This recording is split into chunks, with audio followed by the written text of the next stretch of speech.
Então vamos lá? Bom, nesse vídeo aqui eu vou falar sobre 5 erros que a classe média brasileira comete, né? A gente está falando aqui de erros relacionados à vida financeira.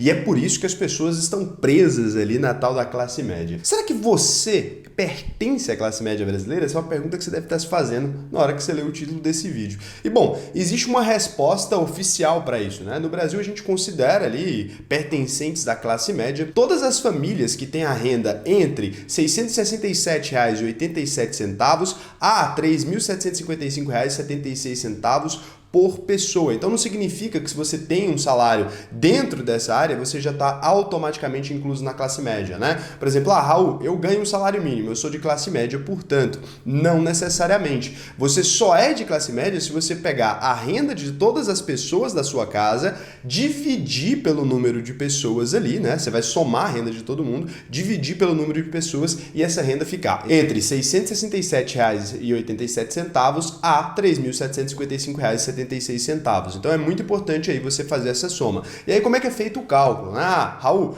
eu tenho minha esposa e 2 filhos em casa. O único que trabalha sou eu. Eu ganho ali R$ 3.000. Você vai pegar 3.000 e dividir por 4. Então na hora que você faz essa conta, você vai chegar ali em R$ 750. Então nesse caso você estaria ali na classe média. Agora, se uma pessoa tivesse 5 filhos em casa, por exemplo, e tivesse o mesmo salário que você, ela já não seria mais de classe média. Por quê? Porque está abaixo dos R$ 667,87 por pessoa. Essa renda precisa ser per capita, senão tem famílias ali que tem, sei lá, 10 pessoas, todas elas trabalham na casa. Pode ser que elas fiquem muito acima, né, dos R$ 3.755,76. Aí pode ser que já seja classe média alta. Então, se você está dentro desse nicho, pode ser que você cometa aqui algum desses erros, né? Mas antes de tudo, eu quero entender aqui um pouco mais o público do canal, estou tentando conhecer vocês. Comenta aqui para mim, na sua conta, você ficou acima, abaixo ou de fato na classe média? Eu acredito que boa parte desse canal, né, como a gente precisa aqui de conexão com a internet, a gente precisa de alguns recursos ali que é mais comum na classe média, né, interesse por investimentos e tudo, é muito incomum nas faixas abaixo da classe média. Então comenta aí pra mim, pra eu conhecer um pouco mais vocês e pra eu trazer coisas que digam mais respeito à sua realidade. Pode ser que vocês todos sejam muito mais ricos do que eu tô pensando também, né? Então soma aí as rendas dos seus filhos, da sua esposa e descobre, né, seus filhos devem estar trabalhando, claro, brincadeira, não pode trabalhar, gente. Então, qual que são os erros principais da tal da classe média, né? O primeiro erro é acreditar que carro aqui é patrimônio. A primeira coisa que acontece com um jovem de classe média quando ele faz 18 anos é ganhar de presente do paizão, aquele paizão gente fina, né? Acontece mais com os homens do que com as mulheres isso. Aí vai ali o paizão gente fina e faz o quê? Paga a CNH pro filho. Fala assim, ó, você precisa tirar agora a sua carteira nacional de habilitação aí, é o seu presentão, vai lá, filhão. Aí o filho vai lá, se não for muito sonso, consegue passar ali, consegue tirar a carteira e aí, enfim, ele ganha um presentaço do pai, um carro, né? Se for de classe média mais alta ali e tal, pode ser um carro zero, se não for, pelo menos aquele carrinho mais judiado, né? Então ganha ali um carro dos pais. E aí, nesse momento, o que você fez com a vida dos seus filhos, né? O que fizeram com a sua vida, se você é o próprio jovem assistindo, você destruiu a vida financeira desse adolescente ali, né? Desse adolescente que está no final da adolescência dele indo para a vida adulta para sempre. O que acontece? A classe média confunde, né, carro ali com patrimônio. Ele acredita que o carro é um patrimônio. Só que aí, se esse jovem tem um emprego, ele vai começar a lidar com alguns custos. Imagina assim, vamos fazer uma soma de custos básicos aqui para a gente entender o tamanho dessa jabiraca que você colocou na vida do seu filho ou que colocaram na sua vida, né? Um seguro de carro custa aí R$ 4.000 por ano. Um estacionamento custa em torno de R$ 1.500 por ano aí. Se você for imaginar que você vai pagar R$ 125 por mês. Uma vez você vai no shopping, outra vez você estaciona na rua. Em São Paulo gasta-se muito mais que isso, mas eu peguei aqui um custo médio porque eu sei que tem gente de diferentes regiões aqui, né? O IPVA e o licenciamento sai ali em torno de R$ 2.093,87 por ano. Essa é a média de IPVA no Brasil desses carros mais populares. A manutenção sai em torno de R$ 1.400 por ano ali, né? Ou seja, uma coisa que estragou, um óleo, alguma coisinha. E aí a lavagem ali vai sair em torno de R$ 600 por ano. Então, mais ou menos R$ 50 por mês. Eu coloquei aqui só os custos fixos e não coloquei o combustível. Por quê? Porque isso é variável. Tem gente que pega o carro ali e vai só para o trabalho, né? E tem gente que usa o carro para dar rolê, viaja e tal. Então, vai mudar completamente. O total ali seria R$ 9.593,87 aí, mais a depreciação do veículo, que eu não considerei para ser muito legal real com vocês aí. Então isso daria, em média, R$ 799 todos os meses de custo ali na vida de um jovem. Então você imagina, né? Esse jovem está ali começando a vida e ele começa a vida com a dívida de R$ 800 todos os meses. Independente dele estar trabalhando, independente de qualquer coisa, porque muitas vezes dão um carro para um jovem que nem emprego tem ainda. Ele começa a construção da vida dele ali já com dívida. E o pior, se acostuma ao conforto de ter um veículo, aí não quer mais andar de Uber, não quer mais andar de ônibus, não quer mais andar de nada. Por quê? Porque se acostumou ali, né, com esse conforto de não ter que fazer isso mais e dificilmente vai regredir. Aí começa ali para a faculdade, se for um menininho já começa a pegar as menininhas para sair, se for uma menininha já começa a encher o carro também dos amigos para dar rolê. Então aquela coisa se acostuma, dirige bêbado muitas vezes, bate, né, a maior índice de batida, entre o maior índice de acidentes tá nessa idade, o maior índice de besteira que uma pessoa faz com o automóvel é dentro dessa janela, e por isso que os seguros cobram tão caro para essas pessoas, né? Por isso que o seguro fica tão absurdo aí, 4 mil por ano. Eu já cheguei a pagar 16 mil de seguro, porque eu tinha um carro mais caro e era jovem, né? Então, normalmente o seguro já prevê essa inconsequência. O que acontece? Além de expor seu filho a todos esses riscos que já falamos aqui, você ainda destrói a vida financeira dele. Por quê? Porque como ele tem esses 800 ali, ele não vai investir absolutamente nada. Vamos supor ali que esse jovem pegasse metade só desse dinheiro que ele teria ali de custo com um carro, sem contar gasolina, sem contar depreciação, sem nada, só metade ali, R$ 400 por mês, né? Um jovem que tem um emprego aí, não tem conta para pagar, não tem nada, mora com os pais,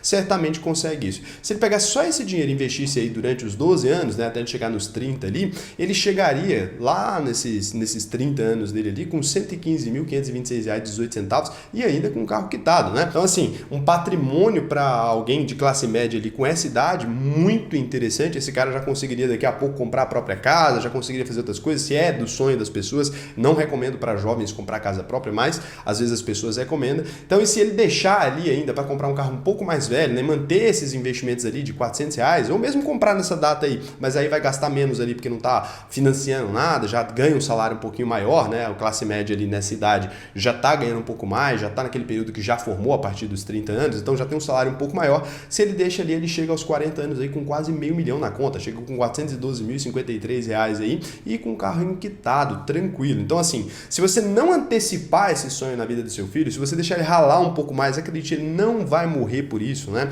Ele não vai ali ser diferente, ele não vai passar necessidade alguma. Um jovem não tem nada que ele precise de um carro para fazer. Não tem nada que justifique, a não ser que você seja uma pessoa que tem alguém doente em casa e que esse jovem é a única pessoa que pode dirigir, a não ser que ele more em uma cidade, outra cidade, né? E aí ter esse carro ali faria uma grande diferença na vida do conforto dele, mesmo assim acredito que poderia pegar um ônibus. Então, a não ser que tenha um caso desse, onde esse carro é útil para a família de modo geral, onde ele seja a renda do jovem, né? Às vezes o cara pega para fazer um Uber, alguma coisa e complementar a renda. Nesse caso, sim. Fora disso, não existe nenhum motivo, o carro não é patrimônio para jovens e é o maior erro da classe média brasileira, inclusive é o que cria crianças excessivamente, né, que viram adultos ali, excessivamente, que acham que o mundo tem que lidar com eles e tudo. É esse tipo de conduta aqui, você começar a antecipar as coisas para o seu filho porque você não teve. Passei dificuldade na infância, quero dar para o meu filho o bom e do melhor. O menino vira uma pessoa que não tem que correr atrás das próprias coisas, não tem que lutar e, além de tudo, um futuro endividado, uma pessoa sem dinheiro. Então, acredite, parece que está fazendo bem? Não tá? Cansei de falar isso aqui já. Segunda coisa, não conversar sobre dinheiro com os filhos. Isso aqui é típico da classe média. Você pega, eu já fui em escolas conversar sobre isso, você chega ali no menino com 16 anos de idade, você pergunta o que esse menino sabe sobre dinheiro. Por exemplo, assim, quanto custa a sua escola, né? Exatamente. Quanto seus pais gastam por ano com a sua escola aqui, com o seu material? Não sei. Quanto seus pais gastam por ano com a sua alimentação, com as suas roupas? A pessoa não tem noção de quanto ela custa para os pais. A classe média cria os filhos alheios à realidade, como se dinheiro não fosse importante na vida deles. Cria um filho que não tem consciência dos custos da casa, cria um filho que não tem consciência de um custo de energia, um custo de nada, e aí fica gritando, apaga a luzinha, meu filho, desliga o chuveirinho, sei que ela nunca vai entender, você nunca conversou sobre dinheiro, você nunca passou uma explicação para o seu filho da forma como ele deve receber a informação ali sobre dinheiro. Ele não tem consciência dos gastos da casa, não tem consciência do custo de vida dele, não tem consciência de absolutamente nada. Vai ser um jovem que que não vai conseguir se emancipar, vai ser um jovem que não vai sair de casa porque não sabe quanto custa viver uma casa, não sabe a hora que pode sair de casa, e alguns pais querem exatamente isso mesmo, deixar o filho debaixo da aba deles ali por muitos anos para manter o controle sobre eles. É outro erro muito comum da classe média. Tem poucos filhos para ficar vigiando as crianças ali com os dois olhos ali muito atentos, né? E aí cria normalmente esse tipo de problema, um filho sem educação financeira, chega no futuro, tem dívidas ali, pega e começa a gastar no cartão na primeira oportunidade que tem, porque não aprendeu absolutamente nada dentro de casa. Se seu filho ali, você nunca conversou com ele sobre dinheiro, você é um péssimo pai. Como todas as outras áreas da vida, é importante sim você explicar para o seu filho. Tá sendo um péssimo pai. Você pode chegar hoje para mudar essa situação de hoje para amanhã, mas você é um péssimo pai. Se você cria um filho sem noção de realidade, sem noção do mundo real, que vive sem saber, alheio a essas informações, você não é um bom pai. O objetivo do pai é apresentar o mundo, explicar as coisas, ensinar de fato para o filho como é que funciona a vida. Isso aí tá erradíssimo e eu vejo que falta uma clara educação financeira na vida dos filhos. Mesmo que seja básica, mesmo que você não saiba muito sobre investimento nem nada, os custos, a organização, quanto você gasta de compra, tudo isso é importante levar essa pessoa para o supermercado, entender, falar, ó, toda escolha é uma renúncia, você escolhe uma coisa que comprar, você perde de cá, e tudo isso é importante ser feito desde criança. Se você está dando ali dinheiro para o seu filho, né, e ele gasta todo o dinheiro, acaba em 10 segundos, foi exatamente pela falta de dinheiro, foi exatamente pela falta de educação financeira e não de dinheiro que você deu para ele, né? Então, muito importante, um erro clássico da classe média, né? As pessoas mais pobres têm uma conversa sobre dinheiro com mais frequência e a classe mais alta também, porque fazem parte ali, né? Criam os filhos administrando negócios. Mas a classe média tem essa falta de educação financeira ali. Os pobres até conseguem ter uma educação financeira um pouco melhor, porque o dinheiro é muito importante ali. Agora os filhos querem, a classe média, né, brasileira quer criar os filhos dentro de uma redoma. É onde tem a maior falta ali, né, a maior ausência, né? E a classe média vai até a classe média alta, tá? Esse erro aí até médicos, advogados de sucesso cometem com os próprios filhos. Aí os ricos ali param de cometer esse erro porque sabem o valor do dinheiro ali, sabem que aquela criança vai ter que administrar aquilo lá na frente, e os pobres sabem que se gastar demais não vai ter jeito, então já explicam desde criança. Agora, a classe média quer criar o filho na Disney, talvez por ter passado dificuldade na infância, né? Então, terceiro ponto aqui muito importante, né? Financiamentos e parcelamentos. É muito comum. A pessoa tem ali um sonho de ter uma casa própria, a pessoa tem um sonho de ter seu lugarzinho. Isso é importante para a maioria dos brasileiros. Eu não estou tirando a importância disso aqui, né? Mas a forma como você vai conseguir fazer isso não é entrando numa dívida ali de longo prazo de 35 anos, né? Uma dívida que você vai levar a vida inteira para pagar. Enquanto você está pagando aquela dívida ali, imagina, né? Você cair com 25 anos de idade, normalmente, ou 30 anos de idade, é a hora que as pessoas aí estão entrando nessa dívida. Você imagina 35 anos de financiamento, significa que aos 65 anos você vai estar terminando de pagar a sua primeira casa. Você criou uma dívida tão gigantesca que virou um problema na sua vida. Você vai pagar 3 casas ali, em vez de uma só. Aí você vai falar assim, Raul, mas as pessoas mais pobres também não fazem isso. Acontece que a classe média ela fica num não lugar ali.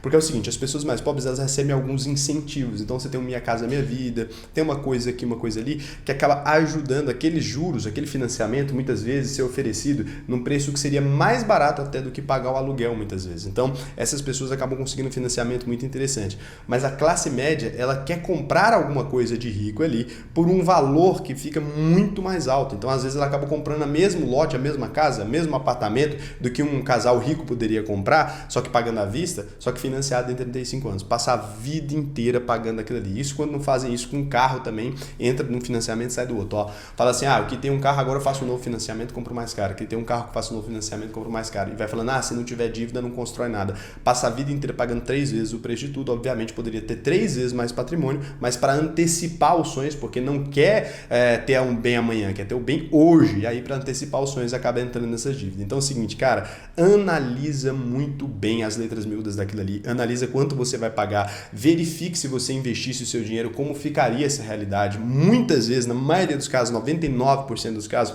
se você pagar aluguel durante uma etapa da sua vida para juntar esse dinheiro investindo ali, né? Porque o dinheiro não é investindo, porque quando você faz a conta, faz assim, 90 vezes tanto, né? E aí você pensa ali que você não conseguiria juntar aquele dinheiro. Agora, se você juntar a mesma quantidade de dinheiro que você está fazendo no financiamento ali durante um tempo, você compra a casa em menos de metade do tempo, muito menos da metade do tempo do financiamento ali, você está com essa casa já está lá dentro e com a casa sendo sua, e além de tudo vai poder construir um patrimônio que vai te sustentar uma aposentadoria muito melhor do que a que você teria. Então a falta de planejamento financeiro na classe média cria pessoas extremamente endividadas, chegam com 50, 70 anos sem ter absolutamente patrimônio nenhum, porque não pensou nas dívidas que estava fazendo. Só vai assinando e fala, lá na frente eu resolvo, lá na frente eu resolvo, vai morando na casa, a casa é minha, então eu não estou pagando aluguel, estou morando dentro do que é meu.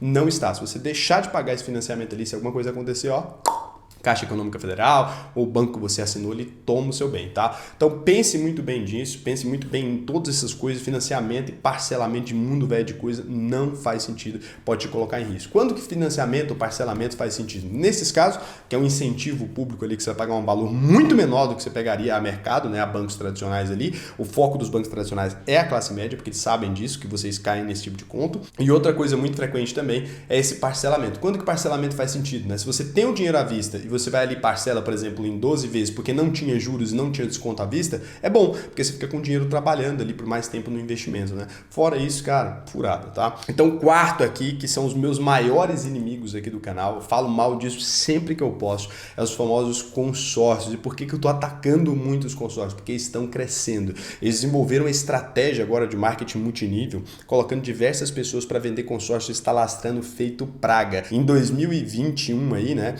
os consórcios cresceram 21,5% e já somam aí 163,63 bilhões em 2020, né? Na verdade, em 2020, eu falei que o ano errado, a pesquisa foi divulgada agora em 2021. Essas pessoas estão perdendo muito dinheiro. E aí, qual que é a promessa, né? Os caras chegam para a pessoa de classe média ali e falam assim, isso aqui é o único jeito de você juntar um dinheirinho para eu te ajudar a organizar o seu dinheiro. Ou muitas vezes fala, essa estratégia é melhor que o financiamento porque não tem juros. Eu expliquei 4 razões para você nunca fazer um consórcio, mas eu vou explicar esse golpe agora que eles estão usando, porque colocam parcelinhas pequenininhas. Fala assim, R$100 de parcelinha aqui, você vai fazer aqui comigo e você vai juntar seu dinheirinho, daqui tantos anos você pega. Estão fazendo consórcio de dinheiro, gente, sem nenhum objetivo, tá? Então assim, aí ele pega aqui, ó, pesquisei no Google, vou ter que apagar o nome da empresa para não arrumar problema, então consórcio com a menor taxa, 9,99% para todos os planos. Aí você pensa assim, nossa, mas é uma taxinha tão tranquila, né, Raul? Se eu vou investir R$100 ali por mês nesse consórciozinho, eu vou pagar 90, eles vão pegar ali R$10, não dá nada. Aí você imagina, né? 5 anos ali pagando R$100 todos os meses, então você vai pagar ali,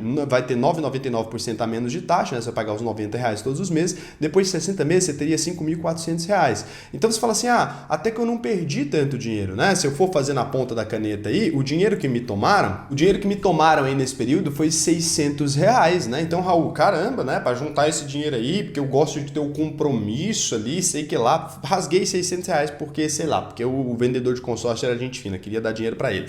Tudo bem, mesmo se você for essa pessoa, pensa comigo, se você tivesse investido R$100, é porque no consórcio você perde 10%. No investimento, em renda fixa hoje, ou seja, com baixíssimo risco, né? Você está falando ali de, se tiver risco, o FGC te devolve o dinheiro, mesmo o risco de deixar seu dinheiro na conta do Itaú ali, se você tivesse investido esses R$100 ali em 5 anos, né? Quanto dinheiro você acha que você teria depois? Então pega aí, R$100 por mês, né? Rendendo ali 11% ao ano de rentabilidade, hoje em dia você encontra CDBs aí oferecendo isso, né? Depois de 60 meses você teria R$8.011,55. Olha a diferença, né? De 5.400 ali, então a gente está falando de 5.400 para 8.000. Então você está falando assim de mais de R$2.600 que você jogou lá na mão do cara do consórcio, porque ele é bonito, tinha os olhos azuis, sei lá por qual razão você decidiu apaixonar no cara ali. Então a ideia de consórcio para juntar dinheiro, ou consórcio para qualquer coisa, cara, se o cara te falou que é consórcio, corre, é furada. Você pode até não estar conseguindo enxergar nas entrelinhas, é furada, tem um reajuste, uma taxa que vai ser zoada. Não faça consórcios em hipótese alguma. O cara te ofereceu o consórcio, corre, invista o dinheiro e compre seus bens dessa maneira, tá? For para fazer um carro, mesma coisa, espere o tempo certo, compre as coisas com o dinheiro, não pague para as pessoas para antecipar os seus sonhos, porque isso é a pior burrice que você está fazendo, você está estragando sua vida financeira inteira. E o quinto aqui e último erro, que é clássico também da classe média na vida financeira, é parar de estudar. E cara, isso aqui eu não entendo de verdade por que isso acontece. As pessoas ali da classe média, elas se formam no máximo ali, chegou na faculdade, fez uma pós, alguma coisa, parou. Essa pessoa não estuda nada além do básico para fazer a profissão dela. E aí essas pessoas não aprendem a ganhar mais dinheiro, não aprendem a evoluir na própria profissão, tem uma única fonte de renda porque não se importam em estudar mais. O cara fica ali no trabalho um pouquinho, trabalha algumas horas, porque a classe média não trabalha mais de 8 horas por dia, trabalha 7 horas, 6 horas ali, chega em casa, vai ver Netflix, fim de semana vai beber cachaça, não arruma tempo nunca para estudar. Se você parou de estudar por alguma razão, parou de se profissionalizar, parou de fazer outros cursos, parou de fazer outras coisas, você está afundando na merda, não faz sentido nenhum, você precisa evoluir. Quem não está evoluindo, quem está parado, se todo o resto está evoluindo, está ficando para trás. Não faz sentido, tá bom? Então esses foram os principais erros que eu vi aqui, que vocês cometem, peguei aqui tudo, comenta para mim se você cometeu algum desses erros aqui, é importante a gente ter essa transparência. E o negócio é o seguinte, cara, se você quiser aprender realmente a investir, criar uma carteira de investimentos, né, para enriquecer no longo prazo, não estamos falando de curto prazo aqui, o meu treinamento online da Escola da Única Verdade Possível está aberto, a gente passa por uma análise de perfil, a gente não aceita pessoas ali com nome sujo, alguma coisa, então se você não está nessas condições, clique aí na Escola da Única Verdade Possível, no link aqui na bio, que você pode fazer aula aí comigo, vou te ensinar a investir e também assiste outros vídeos aqui do canal que você pode aprender se você tiver com nome sujo, alguma coisa, não está pronto ainda, né? Um beijão e até o próximo vídeo.